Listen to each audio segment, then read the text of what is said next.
नमस्कार। आज हम पाठ 2 राख की रस्सी पढ़ने के बाद फसलों के त्योहार की क्वेश्चन आंसर पे आ गए हैं। यानी अब क्वेश्चन आंसर करेंगे। हमें क्या समझ आया अब तक पढ़कर, क्या हमने सीखा और क्या सिखाने चाहते थे इस पाठ के द्वारा और क्या नहीं सीख पाए, उसका सारा आकलन इन प्रश्नों के द्वारा ही किया जाता है। हमें अपने आप के पुनरावृत्ति करनी होती है कि हमने क्या पढ़ा था, क्या याद आ रहा है, और याद नहीं आ रहा तो हमारे सामने पाठ है, उसको कैसे फाइंड आउट किया जाए, वहाँ से कैसे जाना जाए।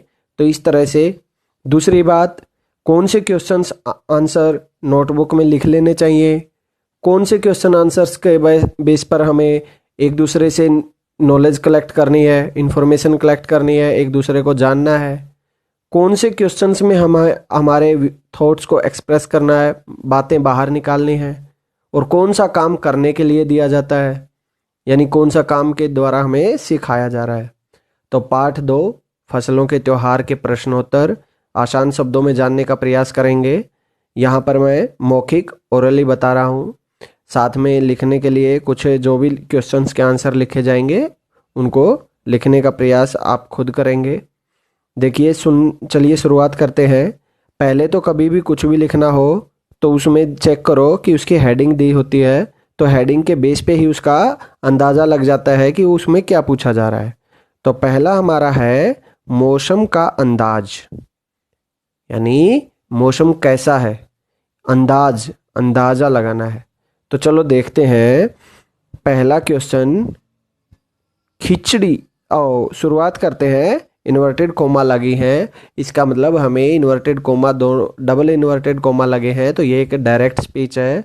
इस जो बात लिखी है उस बात को यूं का यूं बोला गया था, किसी ने इसको कन्वर्ट करके नहीं बताया है। तो चलिए पढ़ते हैं।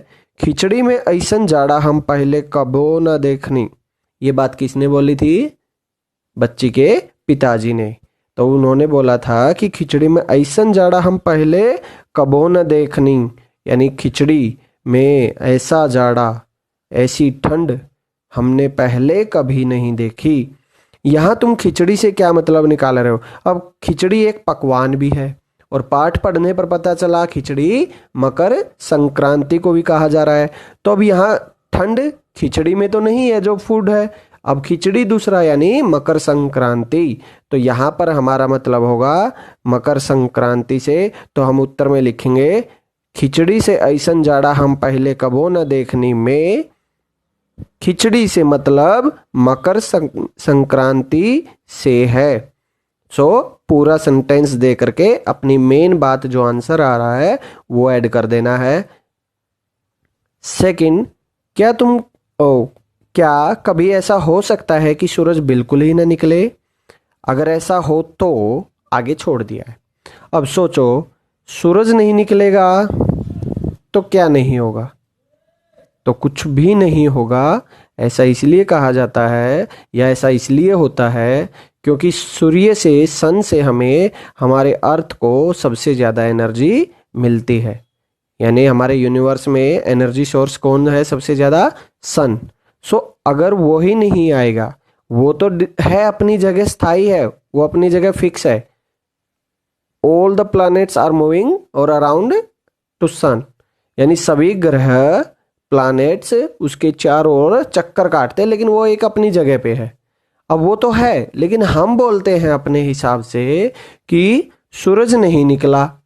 सूरज थोड़े ही नहीं निकला, अरे सूरज तो निकला है, बस किसी न किसी वजह से वो हमें दिखाई नहीं दे रहा। अब कई रीजन होते हैं हमारे सामने। पाठ पढ़ा, गुजरात में इतनी पतंगे उड़ाते हैं कि सूर्य ऐसे लगता है निकला ही नहीं या दिखाई ही नहीं देता। क्यों? पतंग बीच में आ गए। नॉर्थ में, उत्तर भारत में इतनी ठंड पड़ती है कि वहां पर फॉग ज्यादा हो जाता है, स्मॉग ज्यादा हो जाता है, तो जिसकी वजह से हम आसमान नहीं देख पाते। उसके बाद समर में रेनी सीजन आता है उसके बाद, और जब बादल छा जाते हैं, काले बादल छा जाते हैं और कई कई दिन तक लगातार बारिश होती है, तो हम कहते हैं सूर्य दिखाई ही नहीं दे रहा, पिछले 10 दिन से सूरज लापता है, गायब है, दिखाई नहीं दे रहा। तो इसका मतलब है सूरज कई कारणों से हमें दिखाई नहीं दे पाता और उन कारणों की पहचान करनी है।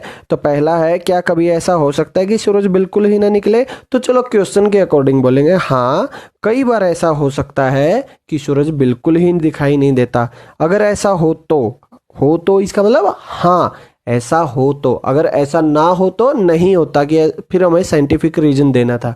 अब यहाँ ऐसा हो तो हमें क्या बोलना है कि सूरज हमें दिखाई तो देता है, परंतु कई बार बादलों की वजह से, ज़्यादा स्मॉग यानी कोहरे की वजह से, या आसमान में किसी चीज़ के आ जाने से, यानी जैसे कई बार हमारे सामने बहुत सारे पक्षी आ गए और हम सोचे हमें सूरज ही दिखाई नहीं दे रहा, यह एकदम से दिन में बहुत सारे बादल छा गए, तो इन वजह से सूरज दिखाई नहीं देता। बहुत ज़्यादा ठंड पड़ रही है, ठंड में, और एक बात मैंने बोली, बहुत सारी चीज़ें जैसे बहुत आंधियाँ चलती हैं, आंधियाँ चलिए, आंधी में धूल उड़ रही है, तो उसकी वजह से भी इतना वो धूल एक लेवल पर अड़ जाती है जिसकी वजह से सूर्य की रोशनी हम तक नहीं आती और हमें वहाँ पर अंधेरा सा छा जाता है। तो 2-3 रीजन बोलेंगे हम इसके लिए। पहला, जब आसमान में बहुत अधिक बादल हो। दूसरा, जब आसमान में या हमारे आसपास बहुत ज़्यादा कोहरा या धुंध हो, फॉग हो। और थर्ड, जब भी कहीं आसमान में बहुत ज़्यादा तेज आंधी के कारण धूल उड़ गई हो या पोल्यूशन की वजह से हमें सूरज दिखाई नहीं देता। इसके लिए आपको अपने साथियों से बातचीत करके लिखना था, तो इसके लिए मैं आपका साथी, मैंने आपसे बात की और मैंने आपको बता दिया। तो इस तरह से हम और भी फाइंड आउट कर सकते हैं, हमारे मन में एक्साइटमेंट होगी तो हम और भी क्वेश्चंस के इस टाइप के आंसर्स फाइंड आउट कर सकते हैं। थर्ड क्वेश्चन, बाहर देखने से समय का अंदाजा क्यों नहीं हो पा रहा था? क्यों नहीं हो पा रहा था? क्योंकि जनवरी के 13, 14, 15 यानी मध्य जनवरी में उत्तर भारत में, बिहार में, हिमाचल, हरियाणा, पंजाब, दिल्ली, उत्तर प्रदेश, उत्तर भारत में बहुत ज़्यादा कड़ाके की ठंड पड़ती है और कड़ाके की ठंड में इतना फॉग हो जाता है, इतनी धुंध पड़ती है कि उसकी वजह से सूरज दिखाई नहीं पड़ता, तो सूरज की रोशनी हम तक अच्छे से नहीं आती, तो ऐसा लगता है जैसे बाहर सूर्य निकला ही नहीं। जबकि गर्मियों में 6 बजे सूरज निकल के आ जाता है तो हमें लगता है अरे इतनी जल्दी सुबह हो गई, जबकि सर्दियों में 9-9, 10-10, 11-11 बजे तक। जबकि अगर हमारा उठने का समय हर समय 6 o'clock फिक्स कर देंगे तो गर्मियों में तो लगेगा कि हमें सूरज निकल रहा है, जबकि सर्दियों में हमारे लिए सूरज 11 बजे निकलता है। तो इस तरह से बाहर देखने से समय का अंदाजा नहीं हो पा रहा था। इसीलिए नहीं हो पा रहा था क्योंकि बाहर धुंध ज्यादा थी। जिनके पास घड़ी नहीं होती वे समय का अनुमान किस तरह लगाते हैं? वो समय का अनुमान कैसे लगाते हैं? अब सर्दियों में तो हो रही है दिक्कत, लेकिन जैसे मैंने आपको पहले भी बताया हो या आप जानते हो, जंतर मंतर, दिल्ली में एक जंतर मंतर है जहाँ सूर्य घड़ी बनी हुई है, जिसके अनुसार पुराने समय में समय का अंदाजा लगाया जाता था। वो एक फिक्स कर ली जाती है जिसके बेस पे कि इस समय पर ये छाया यहाँ तक आएगी तो इतना समय हो जाएगा, तो उसको फिक्स कर लिया जाता है। तो जिनके पास घड़ी नहीं होती वे समय का अंदाजा सूर्य घड़ी के अनुसार लगाते हैं। तो इसका आंसर हम एक लाइन में इस तरह दे सकते हैं। अब तुम्हारी जुबान यानी आपकी लैंग्वेज, आपकी आवाज़। अब यहाँ तो लिखा है हिंदी की देवनागरी लिपि में, बिहारी की देवनागरी लिपि में, लेकिन इसका मीनिंग बोली ये बिहारी में जा रही है। तो हमें आपकी अपनी लैंग्वेज में बोलना है, आज ये लोग के उठे के नहीं खेका, आज ये लोग उठेंगे क्या नहीं, इसको अपनी लैंग्वेज में बोलना है। सेकंड, जा भाग के देख केरा के पत्ता आयल की ना, जाओ भाग कर देखिए केले के पत्ते आए या नहीं। तो इन वाक्यों को, इन दोनों सेंटेंस को अपने घर की लैंग्वेज में बोलना, मदर टंग में बोलना है। नेक्स्ट है भारत तेरे रंग अनेक, भारत तेरे रंग अनेक। अब विविधता यानी हमारे देश में, देश एक, चीज़ें अलग अलग, हर चीज़ में आप देखेंगे खाना एक नहीं खाते, हर तरह का खाना खाया जाता है। डाइवर्सिटी यानी एक चीज़ के लिए बहुत सारे ऑप्शंस, तो इसको विविधता हमारे देश की पहचान है, आइडेंटिफिकेशन हमारे देश की है कि इतनी अलग अलग चीज़ें हमारे देश में है, इतनी विश्व में किसी भी जगह, कोई सी भी जगह पर नहीं पाई जाती। तो नेक्स्ट, फसलों के त्योहार हमारे देश के विभिन्न रंग रूपों का एक उदाहरण है, यानी एक एग्जाम्पल मात्र है। नीचे विविधता के कुछ और उदाहरण दिए हैं। 5-5 बच्चों का एक समूह एक उदाहरण लेंगे और उस पर जानकारी इकट्ठा करें। अब आपको जानकारी में क्या इकट्ठा करना है? जानकारी में चित्र इकट्ठे करने हैं, फोटोग्राफ इकट्ठे करने हैं, कोई कहानी बता सकते हैं, कविता लिख सकते हैं, सूचनाप्रक यानी इंफॉर्मेशनल कोई भी मटेरियल सामग्री के रूप में हो सकती है आपकी जानकारी। तो इस समूह में हर समूह में इस जानकारी को कक्षा में प्रस्तुत करना है। तो इसमें क्या क्या रहेगा? जैसे भाषा, पहला टॉपिक भाषा, यानी देश में 22 तो संवैधानिक भाषाएं हैं, जबकि 2500 से ज़्यादा भाषाएं और बोलियां बोली जाती हैं, तो अलग अलग नाम हो गए। कपड़े, हम ही शादी के लिए अलग कपड़े होते हैं, स्कूल के लिए अलग कपड़े होते हैं, कोई खेलने के लिए अलग कपड़े हैं, फिर दूसरे राज्य में जाते हैं तो वहाँ अलग पोशाक मिलती हैं, कपड़े मिलते हैं। तो इस तरह अलग अलग कपड़े हो गए। नया वर्ष, कोई 1 जनवरी को नव वर्ष मनाता है, कोई हिंदू त्यौहार नया वर्ष मनाता है, कोई रमज़ान के समय अपना नव वर्ष मनाता है, कोई उगादी आता है तब अपना नव वर्ष मनाता है। तो ये अलग अलग त्यौहार अलग अलग नाम से ही, जैसे एक ही त्योहार को नए नए नाम से बनाया जा रहा है। भोजन, अलग अलग तरह के पकवान खाए जा रहे हैं, अपने अपने विशेष सिटी की अलग अलग विशेषताएं होती हैं, उसी तरह खाना भी स्पेशल उस सिटी का हो जाता है। लोक कला, फोकल सॉन्ग्स और कल्चरल, ये सबकी अलग अलग एक्टिविटीज़ हैं। जैसे भारत में अलग अलग राज्य के अलग अलग नृत्य और गायन यानी गीत अलग अलग हैं, उनकी बोलियां अलग हैं। लोकल संगीत, ये म्यूजिक के लिए है कि जैसे भरतनाट्यम, कुचिपुड़ी, तो इस तरह गिद्दा, भंगड़ा। सो अलग अलग ये हमारे सामने विविधताएं नजर आती हैं, डाइवर्सिटी नजर आती हैं। नेक्स्ट सेकंड क्वेश्चन, तुम्हें कौन सा त्योहार सबसे अच्छा लगता है और क्यों लगता है, ये बताइए। तो हमें कई बार किसी को कोई फेस्टिवल अच्छा लगता है, किसी को कोई अच्छा लगता है, किसी को कई कई फेस्टिवल्स अच्छे लगते हैं।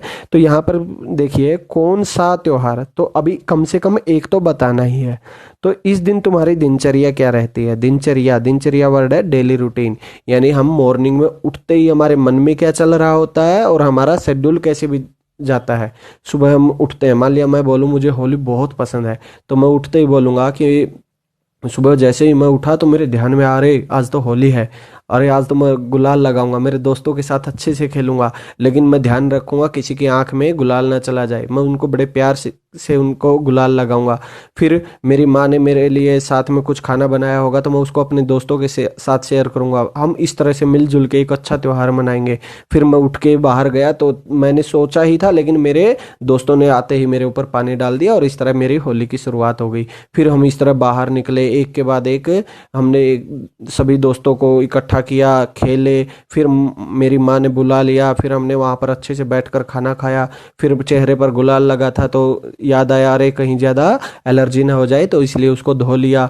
फिर से हम थोड़ी देर और खेलने के लिए निकल गए। यानी 1 बाय 1 सीक्वेंस, एक के बाद एक बना देना, वो क्या है हमारे दिनचर्या यानी डेली रूटीन। जैसा दिनचर्या में हम बोलते हैं कि सुबह स्कूल आने के लिए हम 6 o'clock उठे, फ्रेश अप हुए, फिर उसके बाद नहाए धोए, खाना खाया, खाना खा करके मम्मी पापा को प्रणाम नमस्ते करके, अपने बड़ों को नमस्ते करके और स्कूल के लिए आ गए। स्कूल में आते ही प्रार्थना करते हैं, प्रार्थना के बाद कक्षाओं में जाते हैं, कक्षाओं में हमने अलग अलग विषयों को पढ़ा। फिर उसके बाद 2:40 के बाद स्कूल से घर जाते हैं। घर जाने के बाद हमारा अलग अलग काम होता है, जैसे कोई कपड़े चेंज करता है, किसी का अलग जाते ही पहले थका होता है तो वो रेस्ट करना के लिए बैठ जाता है, 10 मिनट रेस्ट के बाद फिर अलग काम करता है। तो ये एक के बाद एक सीक्वेंस हमारा डेली रूटीन है। सो ये हमें यहाँ पर लिखना था कि उस दिन आपकी डेली रूटीन क्या रहेगा। नेक्स्ट है अन्न के बारे में। अन्न मतलब अनाज और ग्रेन्स, गेहूं, चावल, रागी, मक्का, ज्वार, ये अन्न, बाजरा आदि, इनके बारे में चलो देखते हैं। फसल के त्योहार पर तिल का बहुत महत्व होता है। पाठ में पढ़ते हुए हमने लास्ट में पढ़ा ना, अरे हाँ याद आया, तिल तो क्या पानी में डालकर नहाया जाता है। इस तरह से तिल का किन किन रूपों में इस्तेमाल किया जाता है? तिल को डायरेक्ट भी इस्तेमाल करते हैं, जैसे आपके बर्गर वगैरह खाता है कोई जंक फूड तो उसके ऊपर तिल डायरेक्ट मिलता है। कई बार तिल कुटा कूट करके खाया जाता है, कई जगह तिल को तेल के रूप में ऑयल बना करके यूज किया जाता है। तो इसके तीनों रूपों का पता कर सकते हैं, पता लगाया जा सकता है।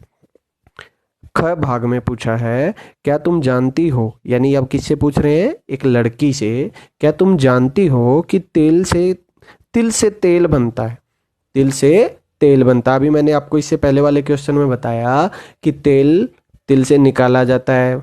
तो अब पूछा, और किन चीज़ों से तेल बनता है, और किन किन चीज़ों से तेल बनता है। तो तेल हमारे सामने क्या क्या होगा, हम मस्टर्ड ऑयल यूज करते हैं तो सरसों का तेल, कोकोनट ऑयल यूज करते हैं, नारियल का तेल, आंवले का तेल, पीनट्स यानी मूंगफली का तेल, आलमंड बादाम का तेल, फ्लावर्स ऑयल निकलते हैं, वनस्पति वेजिटेशन ऑयल होता है, जैसे सफोला वगैरह हम खाना बनाने के लिए यूज करते हैं, फ्लावर में सनफ्लावर का ऑयल आता है। तो ये बहुत सारे नाम आ गए, दोबारा रिपीट करते हैं, चलिए। सरसों, नारियल, आंवला, मूंगफली यानी पीनट्स, बादाम, फूलों और वनस्पति, इन चीज़ों का तेल निकालते हैं। सो नेक्स्ट में आते हैं, किसान और चीज़ों का सफ़र। किसान कौन होता है, किसान होता है खेती करने वाला, किसान होता है खेती करने वाला। और चीज़ों का सफ़र, अब बहुत सारी चीज़ें हैं, उनका सफ़र, सफ़र मतलब जर्नी, सफ़र मतलब जर्नी। अब चलिए पढ़ देते हैं, उसके बाद हमें पढ़ते पढ़ते ही समझ आ जाएगा ये क्या कहना चाहते हैं। किसान और खेती बहुत से लोगों की जानी पहचानी दुनिया का हिस्सा नहीं है। विशेष रूप से शहर के ज़्यादातर लोगों को यह एहसास ही नहीं है कि हमारी ज़िंदगी किस हद तक इनसे जुड़ी हुई है।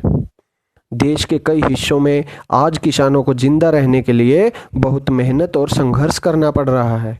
अगर यह जानने की कोशिश करें कि हम दिन भर जो चीज़ें खाते हैं वो कहाँ से आती हैं, तो किसानों की हमारी ज़िंदगी में भूमिका को हम समझ पाएंगे। देखिए, चलो आगे बाद में पढ़ते हैं, सोचते हैं। हम कुछ भी खा रहे हैं, अगर ये सोच ले कि ये आया कहाँ से, तो हमें एकदम से पता चलेगा इसका प्रोडक्शन एक फार्मर ने किया होगा। तो फार्मर मतलब किसान। तो उस किसान के बारे में जानना हमारे लिए कितना ज़रूरी हो जाता है कि उसने कैसे ये बनाया होगा, उसने कैसे इसको प्रोड्यूस किया होगा, उसने कौन सी कंडीशंस में रह के काम किया होगा। सो जैसे पहाड़ी एरिया है, हिली एरिया, वहाँ पर अलग प्रॉब्लम्स आती हैं, कहीं पर बाढ़ आती रहती है, वहाँ पर अलग प्रॉब्लम्स हैं। कोई सिंपल नॉर्मल एरिया है लेकिन वहाँ पानी नहीं है, डेजर्ट एरिया, वहाँ अलग प्रॉब्लम्स है। किसान तो ऑल इंडिया और वर्ल्ड वाइड है, लेकिन सबकी अलग अलग कंडीशंस के बेस पे अलग अलग प्रॉब्लम्स होती हैं। तो भी वो लोग हार्ड वर्क करते हुए प्रोडक्शन करते हैं, लोगों के लिए अन्न उपजाते हैं। अब आलू की पकौड़ी कैसे बनती है, जो हम पकौड़े बोंडा खाते हैं, वो कैसे बने, आलू और बेसन से।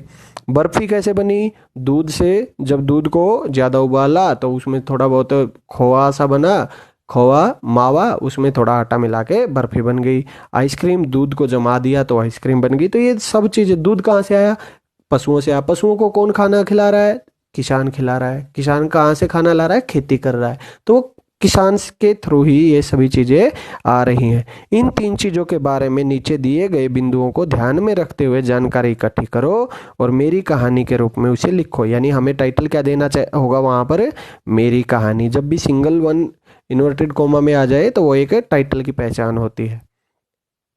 अब देखिए वन बाय वन पढ़ते हैं। किन चीज़ों से बनती हैं, तीनों चीज़ें किस चीज़ से बनी है। आलू की पकौड़ी के लिए मैंने बताया आलू और बेसन, बर्फी के लिए मैंने बताया दूध और शक्कर, शुगर, और आइसक्रीम दूध के साथ हम इसमें फ्लेवर्स डाल लेते हैं। सेकंड, इन चीज़ों का जन्म कहाँ से होता है, किसान के घर से होता है, खेत से होता है, पशुओं से होता है। हम तक पहुँचने का उनका सफ़र क्या है, किसान बेचने वाले तक पहुंचाता है या मंडी तक पहुंचाता है और मंडी में आगे भेज दिया जाता है। किन किन हाथों से होकर यह हम तक पहुंचती है, किसान से मंडी, मंडी में खरीदार, खरीदार से फिर बेचने वाले यानी सेलर्स, और सेलर्स से हम तक। इस पूरे सफ़र में किन लोगों की कितनी मेहनत होती है। इस सफ़र में अब तक देखिए, उगाने वाले ने उगाया है कंटिन्यूस के लिए 3 महीने, 4 महीने, 6 महीने, साल लगाया है, लेकिन जैसे ही वो पक गई तो उसको बेचने के लिए सिर्फ उसको मार्केट जाना है, ढूंढना है, फाइंड आउट करना। तो सबसे ज़्यादा मेहनत यहाँ पर किसान लगाता है। 90% मेहनत किसान की होती है, फिर उसको थोड़ी बहुत मेहनत खरीदने वाले की होती है मंडी में। वो क्या करता है, मार्केट में उसको संभाल के रखना है, थोड़े दिन तक उसको प्रिजर्व करना है, तो उसकी थोड़ी मेहनत है। फिर बेचने वाले की अलग मेहनत है कि उसको धूप में खड़ा रह के बेचना है, उसको बारिश में खड़ा रह के बेचना है, कोई खरीदने वाला नहीं मिला तो भी उसकी मेहनत है। लेकिन सबसे ज़्यादा मेहनत किसान की लगी। इन लोगों में किसको मुनाफा, कितना मुनाफा मिलता है? अब इनमें सबसे उल्टा होता है, सबसे ज़्यादा मेहनत करता है किसान फार्मर, लेकिन सबसे ज़्यादा फायदा लेता है बीच में बैठा दलाल या मार्केट में सेलर, डीलर। यानी वो कहता है कि मैं आपका ग्रेन्स को 10 रुपीज़ में लूँगा, लेकिन उसको बेचने के लिए वो 15 रुपीज़ में दे देगा।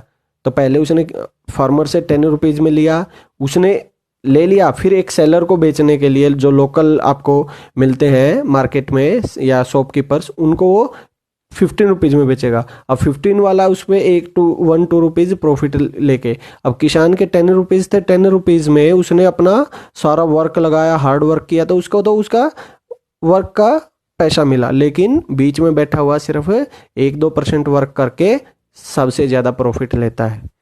तो अगले वर्ष आप कक्षा 6 में क्या पढ़ने जा रहे हैं, सामाजिक और राजनीतिक जीवन, पॉलिटिकल व्यू में देखोगे तो ऊपर लिखे हुए सारी चीज़ें, सफ़र के शामिल लोगों की दिनचर्या पता करने का मौका भी मिलेगा। तो अब है खास पकवान, जैसे गया शहर तिलकुट के लिए भी प्रसिद्ध है। गया एक शहर है बिहार में, वो तिलकुट, तिल को कूट करके खाया जाता है, शुगर मिला करके, वो इसलिए फेमस है। हमारे देश में छोटी बड़ी ऐसी कई जगह हैं जो अपने खास पकवान के लिए मशहूर हैं। अपने पकवान के लोगों से, अपने परिवार के लोगों से पता करके उनके बारे में बताओ। यानी अभी तो यहाँ पर लिखा अपने परिवार से पता करो। इसी के लिए मैंने एक वीडियो बना ली है, जो इस वीडियो के बाद मैं आपको भेज दूंगा, अपलोड कर दूंगा, कि 12 मैंने विशेष सिटीज़ रखी हैं, मथुरा, आगरा, हैदराबाद, मैसूर, अमृतसर, कलकत्ता, बम्बई, बीकानेर, नई दिल्ली, पटना, चेन्नई, जयपुर। इनकी स्पेशलिटीज़ क्या है और वहाँ का फेमस फूड क्या है, तो उसके बारे में मैंने स्पेशल एक वीडियो बना दी है। तो इसका क्वेश्चन का आंसर आपको वहाँ से मिल जाएगा। 1 बाय 1 आप सिटी और साइड में विशेष पकवान लिख लेना। पिछले 2 वर्षों में तुमने काम करने वाले शब्दों के बारे में जाना। जैसे नाम, नाम होता है कोई भी नाउन, नाउन यानी संख्या। कोई भी नाम सिंगल है तो व्यक्तिवाचक, सबके लिए कॉमन है तो कॉमन यानी जातिवाचक, और फीलिंग बताता है तो भाववाचक। अब नाउन्स के प्लेस पे कुछ यूज हो जाता है तो वो सर्वनाम यानी प्रोनाउन। प्रोनाउन के बाद आता है हमारे लिए एक वर्ब। वर्ब मतलब वर्क, कार्य, और कोई भी कार्य होता है तो काम होता है, और काम को एक स्पेशल वर्ड्स के साथ दिखाया जाता है, शब्दों के साथ दिखाया जाता है, तो उन्हें बोलते हैं काम वाले शब्द। और इनको हिंदी में, इसको व्याकरण की दृष्टि से, लैंग्वेज में, ग्रामर की दृष्टि से, इन पॉइंट ऑफ व्यू ग्रामर क्या बोलेंगे, इन शब्दों को क्रिया भी कहते हैं। क्या कहते हैं? क्रिया। क्योंकि क्रिया का संबंध कोई काम करने से है, यानी क्या हो रहा है। मैं खड़ा हो रहा हूँ तो खड़ा होना, मैं बैठ गया बैठना, उठ जाओ उठना, जाओ जाना, आओ आना, यानी कोई ना कोई वर्क हो रहा है। मैं सो गया सोना, भागो दौड़ना भागना, तो ये सब एक वर्क होगा तो वो एक वर्ब कहलाएगी, और वर्ब यानी क्रिया कहलाएगी। अब क्या है, नीचे खिचड़ी बनाने की विधि दी गई है, इसमें बीच बीच में कुछ क्रियाएं छूट गई हैं, उचित क्रियाओं का प्रयोग करते हुए इसे पूरा करो। अब क्रियाएं क्या होंगी? छौंकना, पीसना, पकाना, धोना, परोसना, भूनना। यानी ये एक प्रोसेस दे दी, और प्रोसेस में हमें ये काम करने पड़ते हैं। यानी छौंक लगाना, ऑयल डाल के उसमें मसाले डाल के उसको तैयार कर लेना। पीसना, उसको छोटे छोटे पाउडर की तरह पीस लेना। पकाना, उसको थोड़ी देर तक आंच पर पका लेना। धोना, उसको पानी से साफ करना, धोना। परोसना यानी डालना, किसी के आगे सर्व करना। भूनना यानी हल्के आंच पर उसको लॉन्ग टाइम तक धीरे धीरे भून देना। अब ये इन्होंने क्या दिया है, इन्होंने दिया है हमें बंगाली खिचड़ी। बंगाल में जो खिचड़ी बनती है, बंगाली खिचड़ी, वो 5 व्यक्तियों के लिए उसकी सामग्री यानी कितना उसमें मटेरियल लगेगा, उसकी क्या क्या क्वांटिटी रहेगी, कौन सा मटेरियल कौन सी क्वांटिटी रहेगी, तो उसके हिसाब से ये पूरा दिया है। अब उसके बाद इन्होंने दिया है हमें विधि, विधि यानी क्या प्रोसेस रहेगी। चलिए देखते हैं, प्रोसेस पढ़ते हुए साथ में समझ आएगा कि जब भी हम कोई खिचड़ी बनाते हैं तो क्या बनती है, कैसे बनती है। तो इन्होंने विधि यानी प्रोसेस दी है। इलायची, दालचीनी और लौंग में थोड़ा थोड़ा पानी 1 छोटा चम्मच डालते हुए खालिस्तान लो। अब इनको क्या करना है, ना तो इनको अभी पका रहे हैं ना कुछ इनको कर रहे हैं, तो इन चीज़ों को अगर हम साथ पूरा का पूरा डाल देंगे तो ये अपना टेस्ट नहीं छोड़ती। तो इसलिए इनको सबसे पहले पीस लेंगे ताकि इनका अच्छे से पेस्ट बने। तो इसलिए क्या करेंगे, इलायची, दालचीनी, लौंग में थोड़ा थोड़ा पानी 1 छोटा चम्मच डालते हुए पीस लो। पीसना मतलब पाउडर की तरह करने का ट्राई करेंगे तो पाउडर में पानी मिल जाएगा तो पेस्ट बन जाएगा। अदरक और लहसुन को इकट्ठा पीस कर पेस्ट बनाओ। अब इसको अदरक और लहसुन का अलग पेस्ट बना लो, क्या करके, पीस कर। तो यहाँ वाला पीस यहाँ भी लिख लेंगे, पीस कर नहीं, पीस पीस यहाँ लिख देंगे। अब दाल को कढ़ाई में डालो, बाउल में डालो एक में, और मध्यम आंच, फायर पर, आंच मतलब फायर पर सुनहरी भूरी होने तक, सुनहरी मतलब गोल्डन, भूरी मतलब ब्राउन होने तक क्या करना है, भून लो। यानी जब भी हम प्याज वगैरह डालेंगे या दाल डालेंगे कुछ भी तो उसको पहले भूना जाएगा, वो बाहर से थोड़ी थोड़ी पकना शुरू होगी तो उसको बोलते हैं भूनना। अब दाल निकाल कर, यानी अब जो कढ़ाई में दाल डाली थी उसको निकाल कर क्या कर लेंगे, फिर उसको भी पीस लेंगे ताकि वो बाद में हमें पूरे दाने दाने से ना खाने पड़े, अच्छी मिले। तो अब तेल को कुकर में डालकर गरम करो। तेल गरम हो जाने पर तेज पत्ते और जीरा डालो। अब तेल में डाल दिया है तो जीरा जब चटकने लगेगा, यानी जब चटक चटक चटक की साउंड आने लगेगी, इसीलिए बोला चटकने लगे, टूटने सा लगे, पटापट पट पट पट की साउंड आए, तो प्याज डालकर सुनहरा भूरा होने तक भुनो।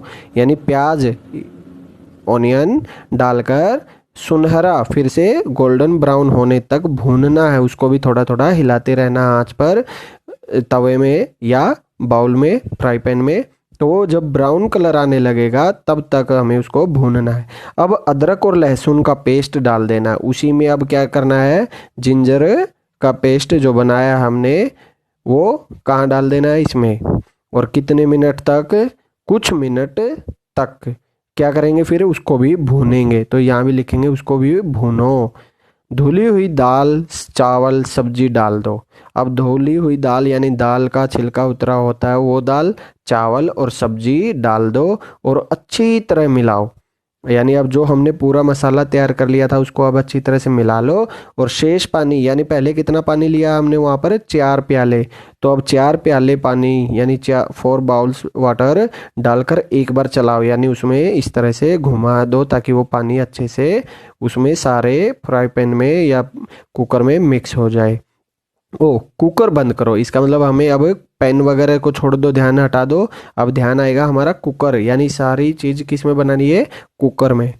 अब तेज आंच पर पूर्ण प्रेशर आने दो। यानी जब वो तेज आंच यानी हाई फायर पर पूरी तरह से प्रेशर आने दो, जब वो पूरा सीटी मारने लगे तब तक उसको चलने दो। अब आंच कम करके 4 मिनट तक पकाओ। अब 4 मिनट तक क्या करेंगे, हम उसको पकाएंगे या भुनेंगे, पकाएंगे। अब वो खाना पक रहा है। अब भाप निकल जाने पर कुकर खोलो और मसालों का पेस्ट मिला दो। अब भाप निकलना ये नहीं कि हमें एकदम से खोल देना, पहले हमें उसकी सीटी को ऊपर कर देना है तो उसकी पूरी भाप सीटी से निकल जाएगी। और दूर बैठना चाहिए नहीं तो जल जाते हैं। तो इसलिए फिर बाद में धीरे धीरे जब वो ठंडा सा होना लगे तब जाके कुकर खोलो और मसालों का जो पेस्ट हमने बनाया था वो मिला लो। अब खिचड़ी पर घी, हींग, जीरा, साबुत लाल मिर्च यानी मसाले वगैरह डालकर मिर्च से छोंक कर, यानी वो जो हमने अलग से एक तेल में, फ्राई पैन में, एक इसमें छोंक कर किया था, अब उसको क्या करेंगे, गर्मा गर्म परोस कर, मिर्च से छोंक कर परोसेंगे गर्मा गर्म। छुट्टी के दिन घर में ऐसी खिचड़ी बनाने में बड़ों की मदद करो। मम्मी पापा को बताओ कि थोड़ा बहुत हमें भी पता है तो हमें भी बता दो, अगर नहीं पता तो इस तरह से मम्मी पापा से बात करो। और खाने से जुड़ी हुई कुछ अन्य क्रियाएं भी सोचो कि कौन सा खाना किस तरह बनता है, इस तरह से मम्मी पापा से पूछो। बड़ों की सहायता करो, मम्मी को छोटे छोटे कामों में सहायता करो। मम्मी कुछ खाना बना रही है, छिलके उतार रही है, तो आप छिलके उठा के इधर उधर डाल इधर उधर से उठा करके डस्टबिन में डाल दो। कुछ नीचे गिर गया, झाड़ू से लेकर के उसको साफ कर दो, ताकि पानी गिर गया ताकि फिसल के कोई ना गिरे।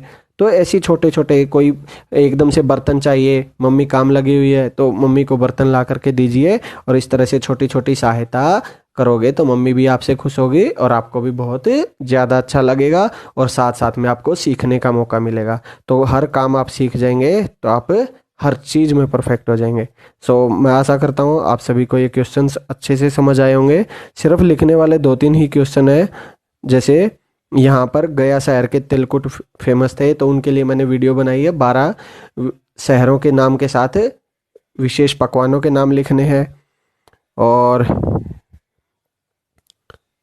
यहाँ फसलों के त्योहार में ये 2 क्वेश्चन मेन लिखने हैं, जो पाठ के बेस्ड पे हैं कि कौन तिल क्या क्या यूज होता है, यानी तिल का दाना, बीज, उसका टूटा हुआ भाग और तेल निकाल कर। और तेल किन किन चीज़ों से निकलता है दोबारा बता दूं, सरसों, नारियल, आंवला, मूंगफली, बादाम, फूलों और वनस्पति से। सो इस तरह आपके सारे क्वेश्चन आंसर पूरे हो जाते हैं। एक ये क्वेश्चन सूरज ना निकले, ये सोचने वाले क्वेश्चन है, तो इनको सोचने के बेस पे हम अपने एक बार लिख करके देख लेंगे। सो आशा करता हूँ आपको ये वीडियो बहुत पसंद आई होगी, या पसंद आई हो तो लाइक कीजिए, शेयर कीजिए और चैनल को सब्सक्राइब कीजिए, ताकि दूसरे लोग भी इस तरह मोटिवेट हों और वो भी देखें और सबकी समझ में आए। अगर कोई भी सुझाव हो तो आप कमेंट करके बता दीजिए। Thank you.